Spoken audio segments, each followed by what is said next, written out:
welcome to our third episode of the Who, What, When, Where, and Why podcast. My name is Kathleen Johnson, and I am the Membership and Marketing Director at the Tuscarawas County YMCA. And joining me today, again, is YMCA Aquatics Director, Stacy Harlan. So hi, Stacy. Thanks for coming back with me. Absolutely. Yes. Pleasure to be here. So Stacy was part of our first team that was here with you in episode 1, where we got to know a little bit about Stacy and why she does what she does. But before we dive in deep, like my little reference there, I love it. A discussion on water fitness and why it should be part of everyone's health and fitness. I do want to just remind everybody about the YMCA mission and the fact that we're 100 years old in the Tuscarawas County community. So it's been a little rough celebrating the 100 years this year with our with COVID and the pandemic, but we still just want to remind people that we are here and doing great things in the community still and are hoping for another 100 years. So our mission is to enrich the lives of everyone in our community by developing a healthy spirit, mind, and body through membership services and programs based on Christian principles and values. So now you know why we're here, why we love it, why we do what we do. I want to go back, though, to our first episode. And I want you just to kind of remind our listeners what brought you to water, how early did you start, and your career and where it is today. Sure, yeah. So my experience with water started very, very young. I was 3 years old when I swam my first competitive race. So, wow. And I swam all the way through to college. So I've been doing it a long time.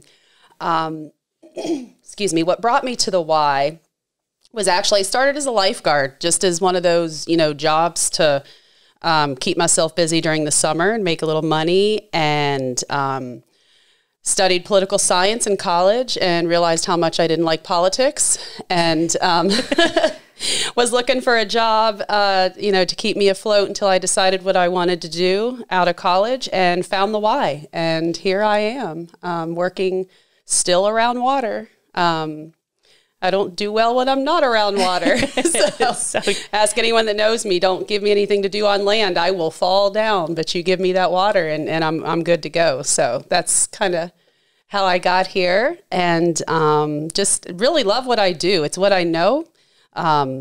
It makes me happy. It makes me happy to make other people happy in and around water, and to see them get healthier and safer. And I don't know that I see myself doing anything else. So here we are. The title of our podcast today is Just Add Water. Yes. And what I want to talk about right at the beginning is the message of it being a life skill. Yes. So talk to me about that.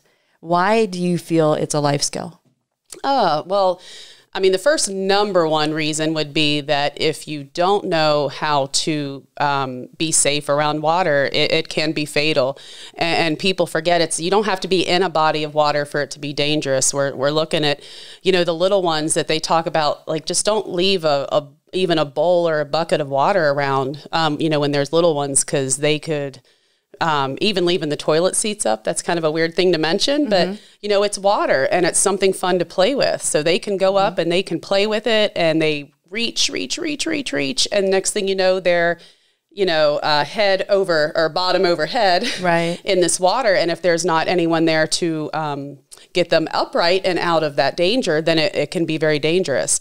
So talk to me about, what's one of the very first lessons? I'm a new mom. I've got my 6-month-old because we start lessons at 6 months. What's one of the very first things, the very first element that you're going to teach the parent and child Absolutely. together? What is that? Actually, I love the way the Y has their swim lesson program designed, because one of the very first things we teach, even as young as 6 months, obviously they're not going to speak it, but we do start that young, that they watch the parents ask the instructor, may we go to the pool side? Yes, you may. And then once they get old enough that they can then ask themselves, Miss Stacy, can I go sit by the pool? Mm-hmm. Yes, you can. Then we make them ask, may I get in the water? Yes, you may. So it's just teaching the parents that you should never let your children be around water, even if they're swimmers. Anything could happen. The best of swimmers can breathe in at the wrong time and get a lung, full of water, and it can be very dangerous. They can be, holding their breath contests, and black out underwater. So it takes a matter of seconds for that to happen. So I would tell the parents, first of all, just really reiterating over and over again and being very strict about, you don't go near that body of water. If you have a pool in your backyard, cover it, put a fence around it, put locks on it, and make sure they know that unless we're here physically watching you, you're not allowed to go near that water. Right. That's probably the first one. Mm-hmm. Once we get beyond that, very, very young, we just teach them. We actually tell our little ones, this is the only place that you can spit water out of your mouth. So we want them to know it's called shipping and expelling. It's basically allowing water to enter the mouth and teaching them to spit it out before they breathe it in.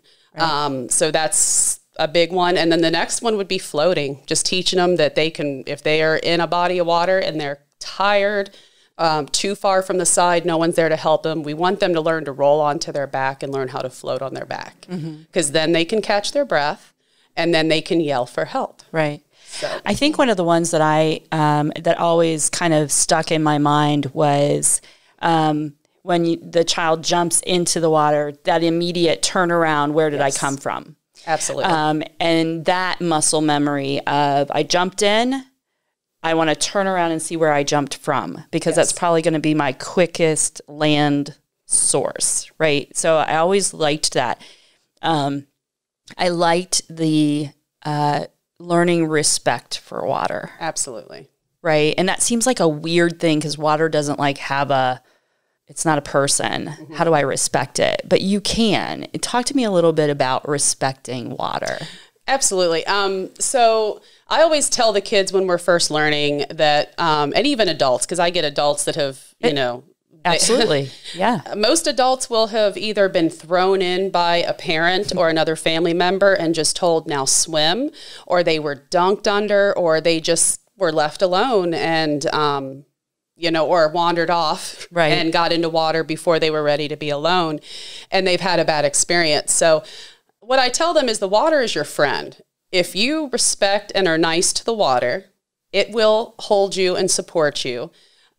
So that really helps when we're first learning how to kick and move our arms. If they're just smacking the heck out of that water, I say, oh, okay, so if someone came up and just started smacking you on the arm, would you want to be their friend? Right. So let's be nice, respect that water. Know that it's there for you to have fun, but you also have to use it at the right times and in the right ways. And that's kind of how we begin to teach that respect for it. Yeah. That yes, it is a very fun environment and can be a way for you to get very healthy and have a great time. But if you don't use it the way it's intended to be used, then it can be a dangerous situation. Yeah. So, I mean, even like an instrument that you would play, if you respect the piano, play it well, be soft on it, but also you can be dramatic on it. But if you pound on it, nobody's going to want to listen to you. Exactly. That's a great, so your instruments, water is an instrument. And so that's a great segue into our next topic, which is, we want every kid to learn to swim. We want every adult to know how to swim. But we also want them to know that it's such a great resource when it comes to physical fitness. And so that's really going to be the bulk of our podcast today, is talking about what are the benefits of using water in your health routine and in your weekly, not just being a lifter, not just being a cardio fanatic where you're just going to run. So we can almost talk about every sport, but we're gonna highlight some of the main sports, I think. Not swim team, obviously, because they're using the water, they get it. But some of the other sports and some of the other things, I want to highlight what water would do with that. So let's talk about buoyancy and gravity. Sure. And the difference between those two things. Absolutely. So one of the great things about using water for physical fitness or therapy is that anyone who's dealing with a situation health related where they can't deal with the high impact, so they can't be running outside on the asphalt. They can't be jumping up and down, even just putting their foot down on a solid, firm surface and then kicking, like you would in a land aerobic class. It's very difficult for some folks. If you have joint, issues where it's either arthritis or having had an injury or a replacement, they really want you to kind of stay away from that. We get a lot of folks in the water that have back trouble because the constant impact is really bad for the back. So the nice thing about, on land, you're dealing with gravity. You lift the leg. If you release your muscle, the leg's going to drop. Right. In the water, the same thing will happen, but you have time because that leg is buoyant and the water is going to hold it and support it. So we've had folks that have either been in a car accident that have come back to learn how to walk again in the water. And just by simply either holding on to somebody and then walking with them, they may only take 2 or 3 steps in the hour period of time they're in, but those are 2 or 3 steps that they were not going to take on land. Right. And having that buoyancy and that support really helped them get through that. And when you're just looking at, you had mentioned sports, how other sports can utilize the water. Yeah. We have runners that will come in when they're, nursing injuries, whether it be an ankle or a knee or hip, hamstring, doesn't matter what it is. They will come in and aqua jog. Right. They're still getting the same motion. They're getting the resistance from the water, but they are supported and they're not dealing with that impact that they would if they were trying to walk or run on land. But not only those that are supporting an injury or trying to recover from an injury, but also those who are trying to prevent an injury, that maybe they're working towards a marathon and they really want to get that extra cardiovascular. They want to get that extra joint movement. They don't want the impact or the pressure on their joints. They might come in and do 30 minutes of water jogging as well, just to get extra miles. Yes. So it doesn't always have to be to support an injury, or it could be to prevent, be an injury preventer. So let's talk about that. So healthy athletes. Yes.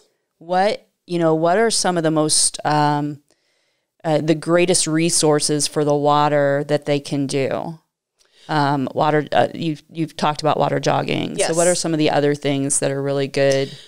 I tell you, I've known runners and, folks in other sports that come in just to swim laps, just because it's a different way to use the muscles, and also get cardio in a different way. Yeah. Working on vital capacity, in the lungs and the breathing and learning how to control the breathing. Swimming's a great thing to do if you're just looking at trying to control your breathing, say, while you're running a marathon or running a sprint. Right. I joke with people when I teach them how to swim, if, folks will put their face in and hold their breath and take a bunch of strokes and then come up and they're like breathing, Okay, so let me ask you, if I were to tell you to run from here to there, would you take a deep breath and hold your breath and run there and then breathe once you got there? No, you're going to breathe through the whole thing. So learning how to breathe correctly while swimming can help you with that breath control when you're doing these other sports that require you to have breath control. Yeah. And be able to last a longer period of time. Now, I can remember a few years ago seeing a boxer in the water. Yes. So let's talk about that. I mean, what benefit would a boxer get from water? It's interesting you asked that. So in that situation, it would be a matter of resistance. Someone who was looking, and we've had like the Ultimate Fighters come in and practice, like kicks and stuff like that, right? Which is great. They usually come in to work with the water as far as resistance goes. So when you're punching through the air, you're not fighting anything. There's nothing there. When you're punching through the water, you have the resistance of the water. And what some folks don't realize is that the harder you push through the water, the more resistance you feel. And then you can change the form of your hands. That's a great thing. I want to talk about that because a lot of people don't think about that. The slice compared to let's talk about that. Absolutely. So, and this would occur also just in the sport of swimming. So when you first learn how to swim, people will want to claw at the water. And so we tell them, if you're eating soup, do you eat it with a fork or do you eat it with a spoon? Well, we eat it with a spoon. Why? Because it holds the liquid. Right. So that it can go to your mouth. So when we're swimming, the way we get from one point to the other, you think about a boat. Where's the propeller on the boat? It's in the back. Why? Because you need to push the water behind you to move forward. So there's different ways you can manipulate the position of your hands to get less or more resistance. And anyone who's taken aerobics from me will know, because I teach this in aerobics. You can go from a slice, okay, straight up and down, like a butter knife. Yep. That is the least resistance. So whether you're going this way or this way. And then the next one would be a fist. So you still have resistance. It's a little bit more, but it's not as much as if you flatten that hand out like a spatula. So mass and then more. Yes. So more you're moving, surface. You want to think about how much water are you moving. Right. With whatever device you're using, whether it's your hands, your feet, a kickboard, a hand paddle, a dumbbell.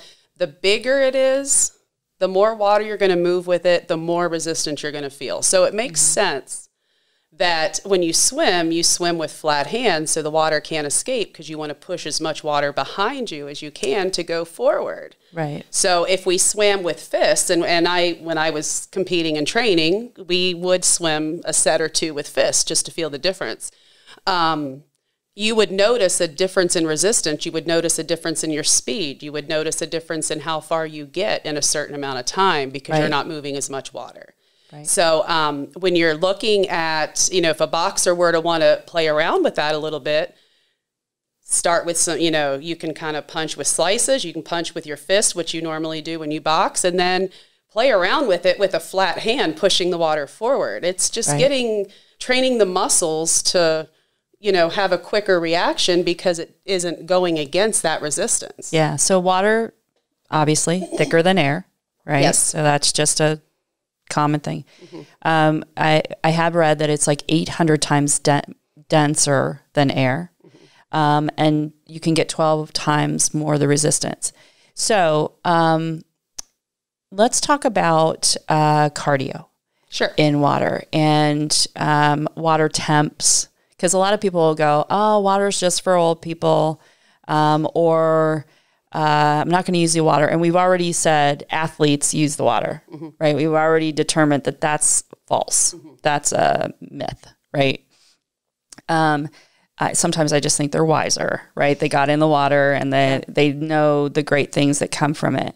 So let's talk about cardio, burning calories in the water, the pros and cons of that versus temperature. So let's get into some science here and talk about temperature of the water, what are safe zones for temperature, and what kind of exercises to do in that. So tell me a little bit about that. Sure. So the one thing I can tell you for sure, I didn't know, in all my years of swimming, I didn't realize this until I was teaching aerobics and went through the training. If you're looking to burn the most calories in water, you want to use your lower body. You burn the most calories with your lower body. Combining the two is great. Obviously, the cooler the water is, the harder it's going to be to get that heart rate up. Why? Because the temperature of the water, if it's cooler, will actually slow your heart rate. So do you sweat? Oh, my goodness. If you work hard enough, you will. Yes. Yeah. And so, and I prepared that question because a lot of people will be like, well, I don't really like to sweat, so I use the water. And we have to constantly remind people you have to rehydrate. Yes. Like you really do. You're only going to sweat probably from your eyebrow to your, like you're going to physically feel the sweat here, but your whole body's going to continue to sweat, and you do need to rehydrate after water.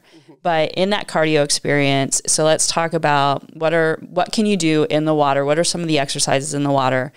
Create a great cardio workout, lower body. Okay. So one of the things that I do when I'm just looking to do it myself, I like a lot of treading water. There's different types of kicks that you can do.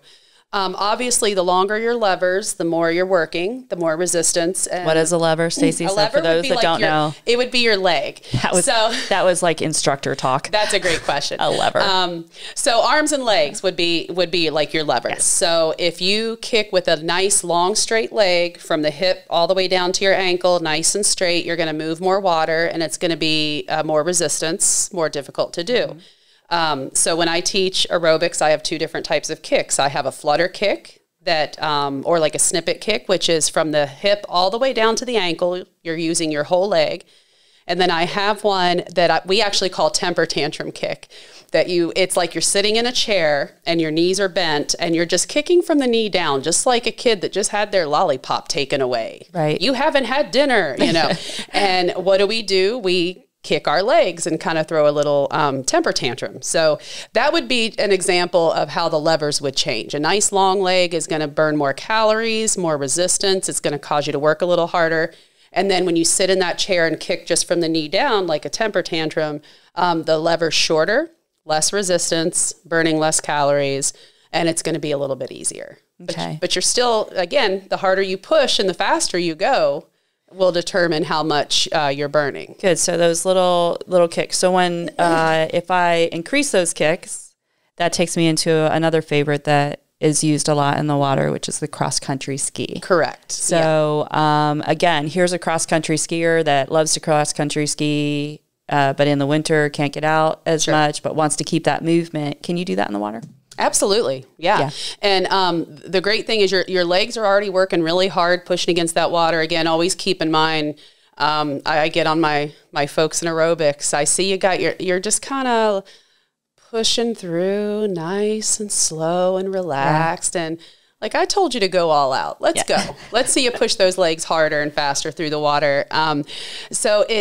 That's one of the great things about water is that you can adjust it to what you need. If you're not quite ready to do those really wide strides cross-country kicks, you can do shorter ones, more like a flutter kick, and then make them wider. And then when in the water, there's the different ways that you can adjust one particular exercise. So for example, let's take cross-country ski. Cross-country ski can be changed by making the movement smaller or larger, making it faster or slower, and then also changing your position in the water. So if we're standing in, let's say, 4 feet of water, I'm taller than 4 feet. The water's going to be right around my chest height. It's a little less resistance because your whole entire body is not underwater. And then if you go down to what's called a neutral position, that's where you would have to kind of squat down a little bit and get the shoulders wet. Your body's having to work in different ways because of the position of the body. The muscles will work differently. It's still the same exercise, but same done movement. in a different way. When you're in shallow water, you can do it's called rebound, where before each kick, I call it power in the legs. You're going to push up as high as you can, almost like into a jump, and switch those legs from front to back like you would for a ski. That just adds a little more power in the legs. And then, of course, we can do suspended. And you can either do that in the deep end, or you can go just a little bit deeper where you just barely touch and tiptoes on the ground, and you can do it that way. You can even change the way you hold your arms. You can do it where, the hands go one forward, one back, and then you switch. You can do both forward, both back. You can always do forward, always do back. It just... Yeah, there's so much. The tiniest little change can make a huge difference in what you're feeling. Just the word rebound. Right? So again, let's think about sports. Sure. Rebounding is a great, that pushing up through the water, again, water so much thicker than air, right? So vertical jumping, great for a basketball player. Sure. Great for a volleyball player.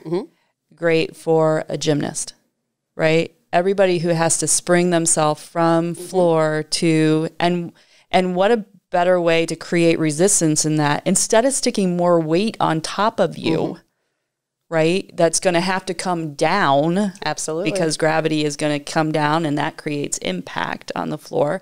Those athletes don't need any more of that. They already have it. Correct, yeah. But in the water, pushing up through, thrusting through resistance creates a great workout for the legs, but then the landing is soft because of buoyancy. And that, as you were talking, that's the first thing I thought of was, ooh, she doesn't say it, I'm gonna.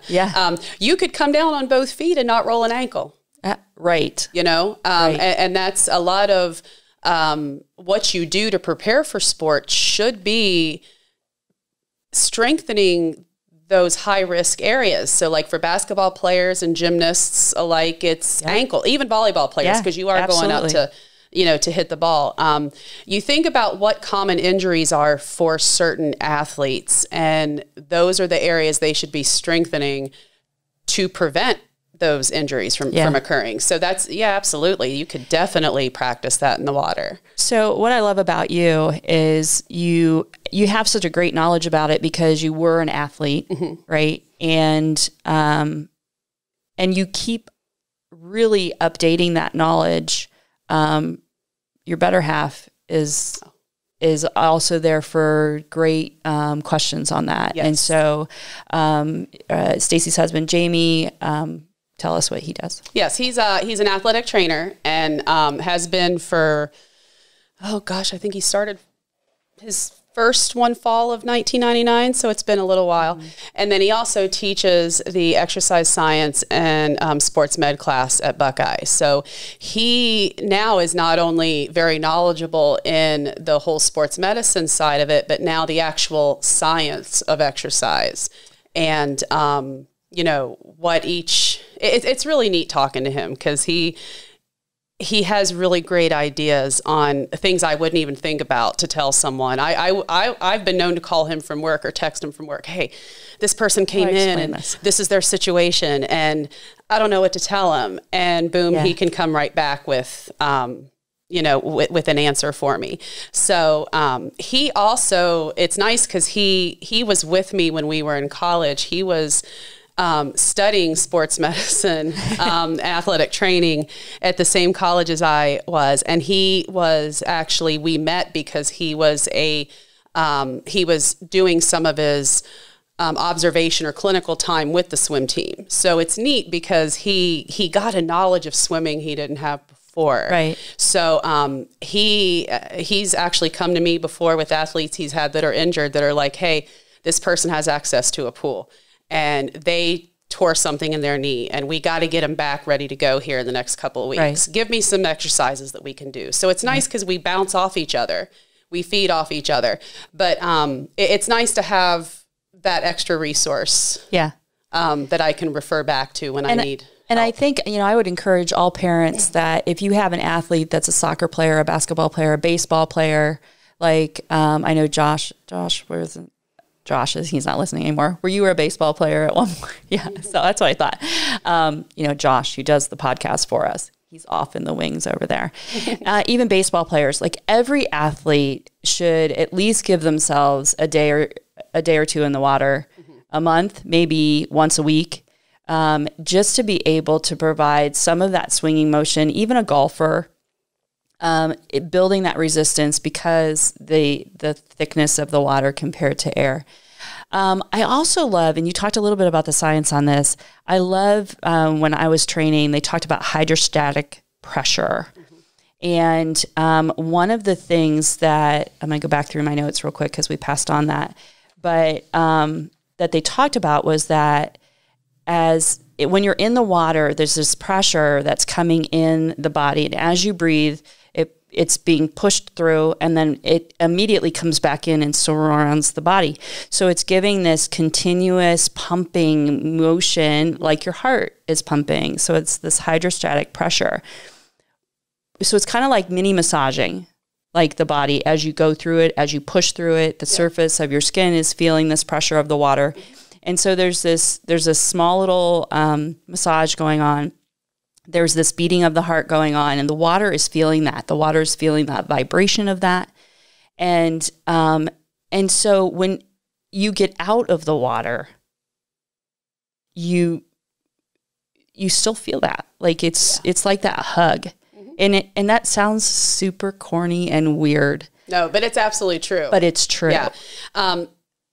quick little story. It's interesting. I got a question in all my years of aquatics that luckily I knew how to address it, but no one had ever asked me before. And I thought it was really cool. This gentleman that comes in quite often to swim laps, and he's been just, kind of picking my brain a little bit about his technique and whatnot. And I know that this person has had a heart attack. They did approach me at one time and say, hey, I probably should let you and your staff know that I have had a heart attack before.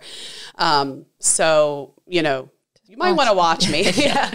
But you wouldn't be watching. He did ask me the other day, it was a couple weeks ago, stopped me on my way out and said, hey, I have a question for you. And it's something that I just recently noticed, and I don't know why, but he said he gets in and he starts swimming.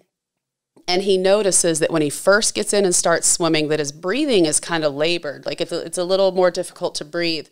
And it gets better as he keeps swimming, but he just recently noticed it, and he was concerned, do I have a health issue, or, do I need to go see my doctor? And I said, first time, no anyone's ever asked me this, but it would make perfect sense that if you were doing physical activity on land where you don't have that pressure of the water against your chest and you haven't been in the water for a while, that you would notice when I first get in and start swimming, man, it is a little more, it's almost suffocating. It's a little more difficult to breathe. But as you go lap after lap after lap, and, your body adjusts to it, your lungs adjust to it, it's like breathing on land. So It makes perfect sense. And the way I explained it to him was, I said, every so often when I'm in the bathtub, I'll just want to lay back and relax. And even in all my years of aquatics, I forget when I go in the bathtub and I lay back and I feel that water come up over my chest, I feel the pressure against my chest. Right. It's definitely there. Right. It's like elevation for, absolutely. Yeah. Absolutely. And it doesn't matter if you're laying, vertical in the water or horizontal, front, back, straight up and down, the pressure's there. So it definitely will change the way you feel when you're exercising in water, and even afterwards. Okay. So we've talked about aqua aerobics. We didn't talk about twinges, but we know that warm water is good for joint. So let's talk about we have two different pools at the Y. One that's sitting our small pool would be sitting around 88, 89 degrees. Yeah. Our larger pool sitting around anywhere between 79, 81, 82. We like to try to, right around 82 is our goal, yeah. So tell me the difference in what activities you would do in the warmer water compared to what activities you would do in the colder. Yeah. So obviously, the warmer the water, just like when you're on land, the warmer the room that you're exercising in, the quicker your heart rate's going to get up, the more you're going to sweat. So in the warmer water, it's not really recommended that you do a whole lot of heavy cardio exercise. We recommend that type of temperature for someone who is looking for range of motion, flexibility. And obviously the warm water feels great on, sore muscles and injuries and things of that such. So names of the programs that we would feature in that So pool. We have probably the very first step for someone who's getting started in water, looking for that type of thing, range of motion, flexibility, and just overall feeling better, would be the twinges class. And that is a class that is designed with the help of the Arthritis Foundation. And the total number, I should have this memorized. I want to say it's like around 70 or 80 different available exercises you can do. Working from the head all the way down to the toe, including the fingertips and toes.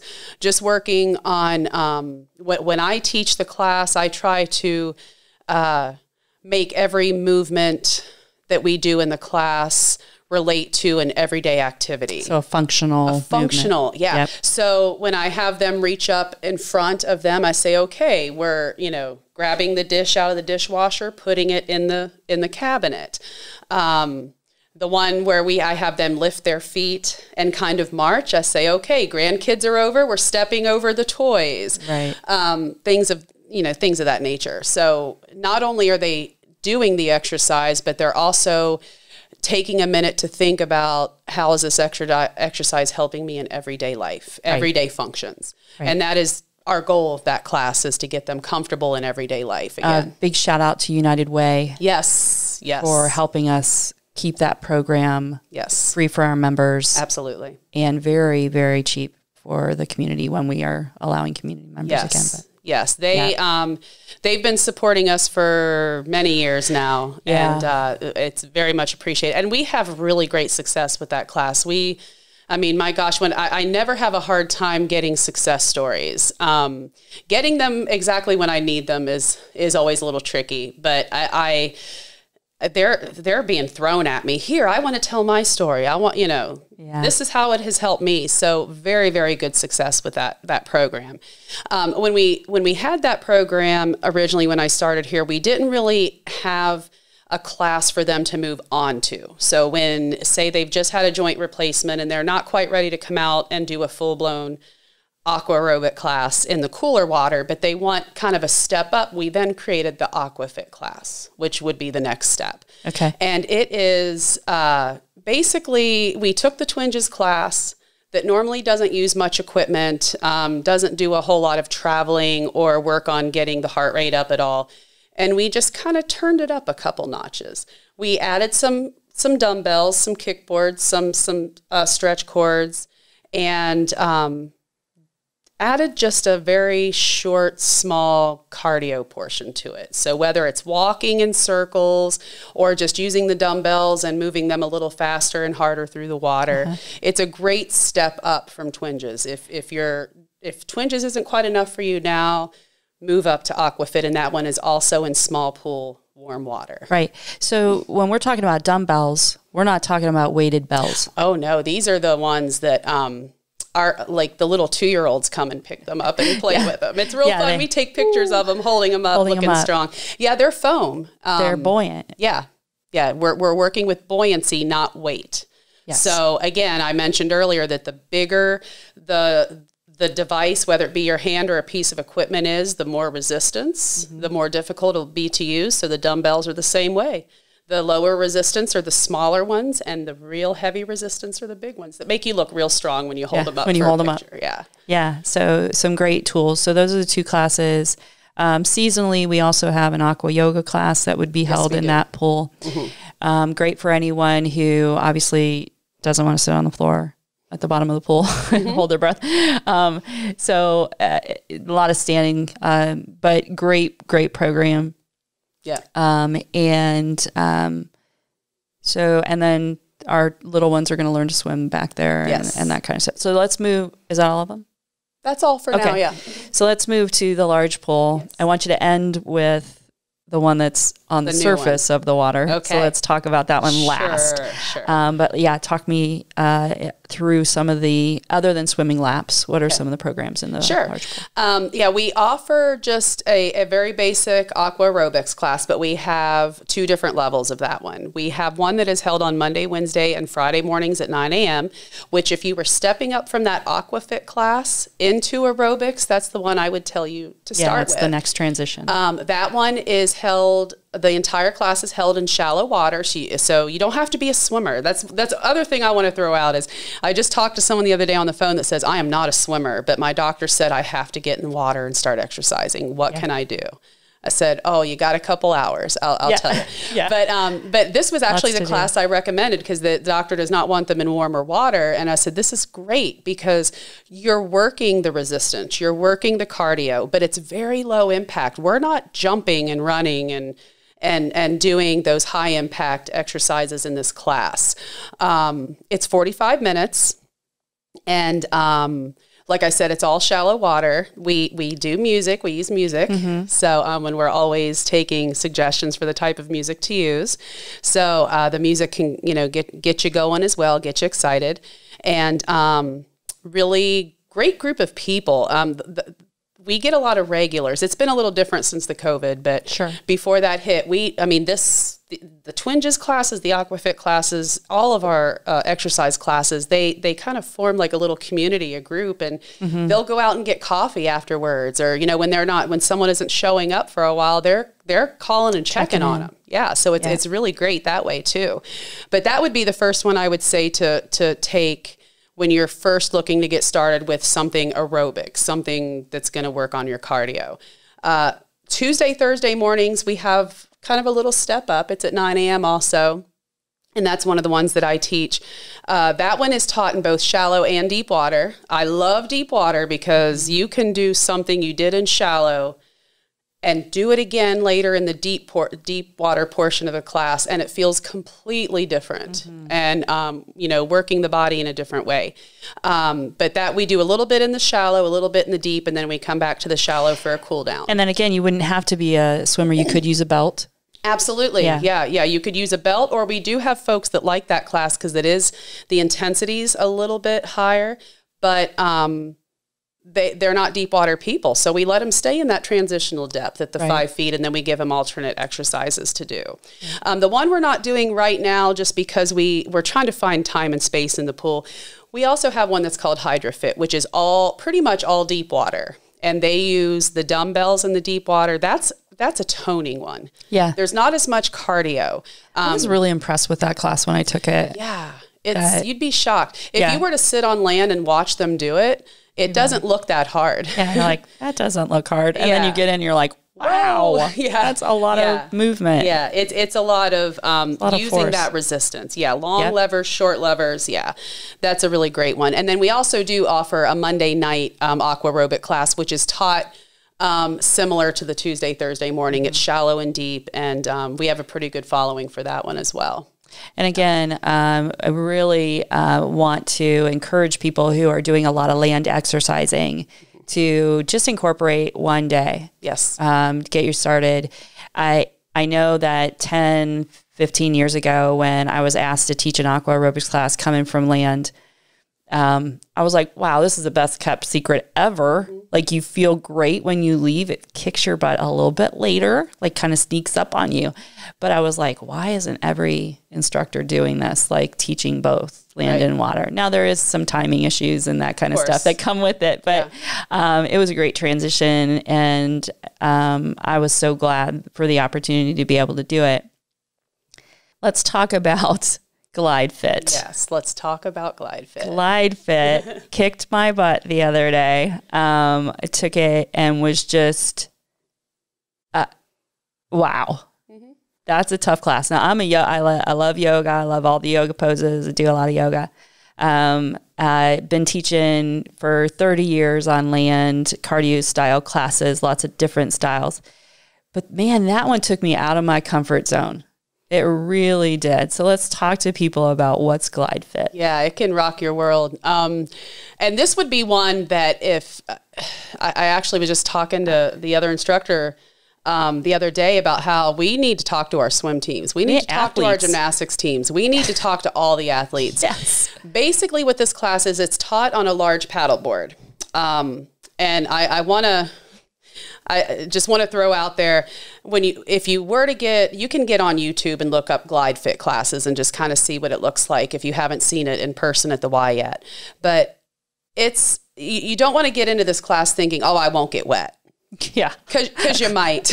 You might. The first couple times you might. Yes, you're standing on a board or sitting or kneeling on a board, but the class is centered around balance and core strength. So again, anything you're doing where core strength is really important, which is everybody, but every sport. Every sport. You know, it's somebody had said the other day, I didn't realize that swimmers needed so much core strength. You know, and it's like, well, how do you think they're doing those flip turns?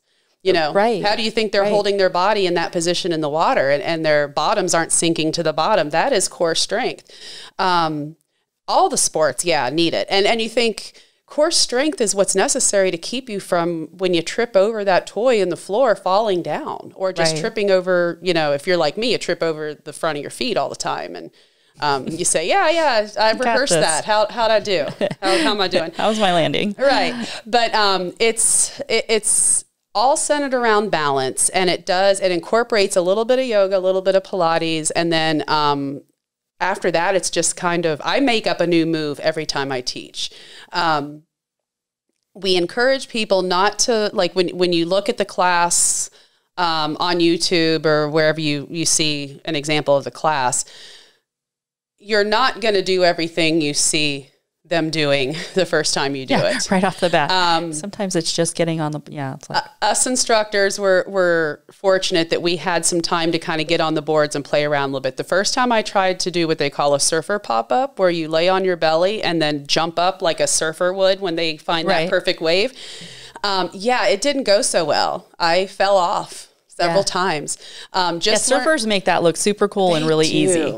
And it looks so much fun. And I'm thinking, I'm in a pool where there's no waves and no current, and I just fell off this board. Right. So, and that you're talking to someone who's been in water all their life. Mm-hmm. When people come and join the class, I remind them, hey, getting on the board and staying on it, you're not going to feel like you did much. Right. But when you wake up tomorrow, you're going to feel it in all the right places. Oh, yeah. Okay. Yeah, so I'm thinking like even a skateboarder would love the Glide Fit class because it's all about balance. It's all about... Yeah, exactly. And they don't have to, hit the concrete. Yeah. I just taught the class this week on Wednesday night, and one of the variations we did to an exercise was just lifting your foot off the board, keeping one foot on the board and lifting the other one off. Oh. Not kicking it in front of you, behind you, or to the side. Just lifting it off the board maybe 2 inches. Yeah. And we lost a participant at that point because he promptly fell off the board. And I don't want that to scare anybody. I mean, we're there to help you. We're going to help you get back up. But yeah, it's amazing. I was just telling Kathleen on our way here, boy, the inside of my knees were sore this week. Yeah. And I teach the class. Holding on. Yeah. Gripping. And I used to, I'm a snow skier and a water skier. I was a snow skier. Let me be honest with that. I was those things. But I always preferred, people would be like, which one do you like better? I always liked snow, and because I always had just a slight fear of the water, right? I couldn't tell what was underneath when I was going to be like, is there going to be seaweed down there? But like, I can see what I'm going to hit when I'm on snow. Although it was so much softer coming down in the water. So, but I love that particular class. I think it's just one of those things where even if you're a yoga person, trying to do yoga poses on that board's challenging. Yeah. If you're a surfer or skateboarder, any of those things, that pop-up movement or trying to learn that, great for that. I could think even for a BMX rider who's really looking for that balance, challenging. This class offers a lot of stuff. It does. Yeah. A lot of stuff. For sure. One thing we didn't cover was we have an advanced swim program. I don't know if they're back yet. They are not. Talk to me about advanced swim and what who's in the advanced swim class. Yeah. Give a big shout out to our still record holder, Sally. Is she still a record holder? Oh, yeah. Sally Stevenson still has lots of pool records. She was Sally Hawk at the time, but she was, and I'll tell you, she does a Glide Fit class, and she does a phenomenal job. She does. She shows me up sometimes. But she was a big participant in that one. The adult advanced group, we don't quite have it back yet, just because, again, we're phasing programs in from COVID. That's definitely one we'll bring back. That one was led, it actually started with someone who's since moved out of the area, but Tammy Engeldinger started that. She wanted something for the adults that were taking the beginner swim class and were then coming and starting to swim laps on their own, but then was like, okay, I'm getting bored. Like, I have no idea how to create a workout. I'm learning the different strokes, but I need some technique work. And then we just had these folks that had been swimmers before that they wanted me to start a master swim team. And I would love to do that. I'd love to be a part of a master swim team, get me going again. But we just didn't have this time and space in the pool. So it was kind of Tammy's creation that, well, could we not have 1 or 2 days a week that we just have the adults get together as a group and we'll give them a workout and we'll do some stroke drills with them. We'll teach them the proper way to, even down to, we talked about properly breathing in water. You'd be shocked how many people swim laps and do not breathe properly when they swim, as far as holding the breath and learning to exhale into the water. So they touch on all of that. When Tammy had to leave the area, then we brought in one of our swim coaches, Sue Kaleli. was running that for us, and did a really great job. She has the swimming background herself personally as a swimmer, and then she is one of our swim team coaches for the Y swim team. She has a competitive edge still. Yeah. So, and the great thing about that program is we would write workouts and then we would have workouts available. So if you were part of that program and you came in, the class was on Thursday night and Saturday mornings. If you came in on Monday night, you could ask the guard, hey, where are the workouts? And you can go through the workouts and pick a workout. It's written for you. We teach you how to read it. We teach you how to, do intervals on the pace clock, much like a competitive training swimmer would do. And gets them going. We get a lot of runners that just want to do something a little different, former swimmers, triathletes. Mm-hmm. We get some triathletes in that one that have their performance has improved because they're learning how to swim more efficiently. So that's one we definitely want to bring back. We're getting right into swim team season. So it's a little crazy, but I'm hoping by spring to be able to bring that one back, and then hopefully most of this COVID mess has dissipated. And so you said it. You said the word, which again, you've transitioned me right in so perfectly. We should always do the podcast together. Let's talk safety protocol right now. Sure. And and then I'll end with something else. But just reassure our listeners, what are we doing? Yeah. For sure.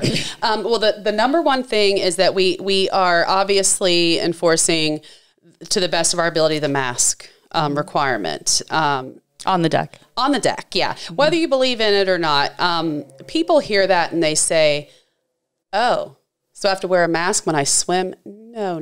Yeah. We want you to wear it when you come in. We want you to wear it in the locker room if you are changing before you leave. We want you to wear it as you exit the building. As soon as you are ready to jump in that water and start your activity, the mask can come off. So that's the first thing we're doing. We're also trying to limit the number of people on the deck so we can enforce social distancing. So we are still, it's not required, but we do recommend that you make your reservation for your space in the pool. If you have a reservation, you have a guaranteed spot. Which is nice. And when I discussed the possibility of lifting that, I had lots of members that were like, but wait a minute. I still want to do it. I still want to reserve a spot. So we're going to have that available. But if you just wake up one day and say, hey, I got a free hour at 1, I'm going to stop by the Y and see if there's a lane, you can do that. You can walk in. We're checking everybody in. We're members only at this point right now, so that we have good contact info. We are taking time in each hour to make sure that we are disinfecting everything. That's including the equipment that you use, our flippers and kickboards. So we are, take all those high touch areas, the benches that you sit on, the benches you're putting your personal items on. We are cleaning in between. The handrails coming out of the pool. Yep. We're even doing the handrails, which seems kind of silly because we're using the same thing that's in the pool to clean it. We're using chlorinated water or bleach water, but it's one of those extra measures we're taking that is making people feel a little more comfortable. Our staff, other than our lifeguards sitting in the lifeguard chair and actively guarding, is wearing a mask anytime they are on the pool deck or anywhere in the building. And I'll be honest, a lot of my guards still wear it. I was going to say, most of the ones I've seen have been wearing it. Yeah, they still wear it. And they definitely have it there because if someone does approach them to ask a question, they do put the mask on their face to help protect you. And then anyone who's been participating in the swim lessons and classes that will notice that we have lowered the number of people we are allowing in the class. Swim lessons right now, if they are in a level where the instructor would normally had to put their hands on your child to support them or to, assist them through the water, we are requiring that an adult get in the water. The instructor's still there. They're still instructing. They're still critiquing. They're still doing what they normally did. The only difference is they're not actually putting their hands on the child or getting in very close proximity to the child. They're wearing a face shield, not a mask. Because if that gets wet, that gets kind of tricky. But they're wearing a face shield, to protect you from them and us from you. And then we are doing the screenings as they come in, just kind of checking in with everybody and making sure they don't have any visible signs of illness, asking everyone to do self-checks before they come in. And we also have an illness policy that if a staff member is showing signs of illness, we have protocols they have to follow before they can return back to work. So yeah, we're doing a lot. So our safety plan for COVID is available on our website at tuscymca.org. And we're being very transparent about that. Yes. So far, currently, when this podcast has been recorded, we do not have whirlpool, steam room saunas, or showers open as of yet. But we're obviously working with the health department, staying engaged with them, partnering with them to make sure everybody's safe. And when we do decide to reopen some of those things, that we are doing it with the highest protocol from them. If I could add one more thing I forgot to mention. If you started coming and using the aquatic facility in the very beginning, one of the first things that we said was, we need you to come ready in your bathing suit to swim, and we need you to just put your clothes on over the bathing suit or put a towel around you and leave immediately. Much warmer then. It was much warmer then. Yes. So I just wanted to make sure I put out there that we are lifting that requirement a little bit. We have lots of folks who already have started coming and going. Once they check in with us, they go straight to the locker room and change. And then when they're done with their swim, they go and change in the locker room. So we are allowing that. We are allowing locker room use if you need it for the pool area. All you got to do is let us know, hey, I'm here. If you enter through the main entrance and come through the locker rooms, just let the lifeguard know, hey, I'm here. I had a reservation. We'll check you in and make sure that we know you're there. And then when you leave, if you go to the locker room to change, you can exit through the lobby. We're okay with that. Or if you want to come across the pool deck and exit there, that's fine. But that was one thing that we've gotten a lot of questions about. Well, what's going to happen when it gets cold? Yeah. We've already started. If you need to use the locker room, you certainly can. Yeah, please do that. Mask on when you're in the locker room area again, in all our common areas, our lobbies and that type of thing. If you have any questions about that, you certainly can give us a call at the Y 330-364-5511. We're absolutely want to make you feel at ease and safe and ready to come back. So again, to finish this off, I'm going to remind you, obviously you've heard me say it a dozen times already. We're 100 years old in the community. If you have not had a chance to come over and see the historical timeline, that is hanging in our wellness center hallway, we would love for you to come over and see that display. It spotlights many of the amazing people that were in our YMCA history, starting with our first executive director, Miles Durr, going through the whole Tom Patton generation, highlights a lot of things from the Marsh family, some champion swimmers and coaches, some amazing volunteers and staff that have been with us both past and present. So we would encourage you to come and see the history of us in Tuscarawas County and just join with us in that celebration as it comes to a close, coming here in December. So we probably, I was sitting with somebody the other day and said, we still would love to have our gala. She was like, yeah, it'll just be the +1 gala. I was like, I'm writing that down. So shout out to Mary Marshall for that little great thing. But I want to take a moment to thank Jane Gingrich and the Patton family for helping us put together that particular timeline, and anyone else who had some influence on that.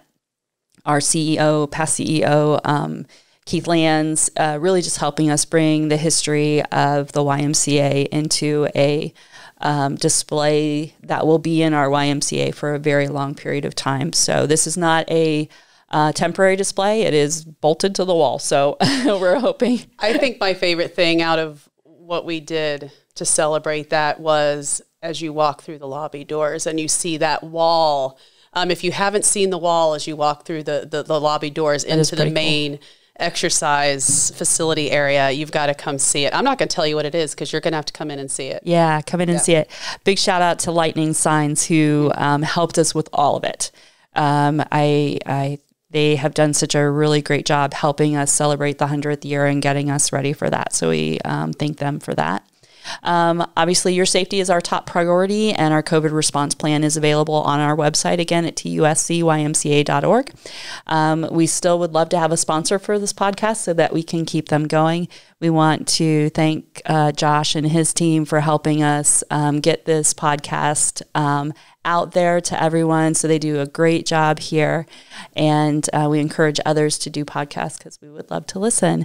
Big shout out to our friends at Big Brothers Big Sisters as well.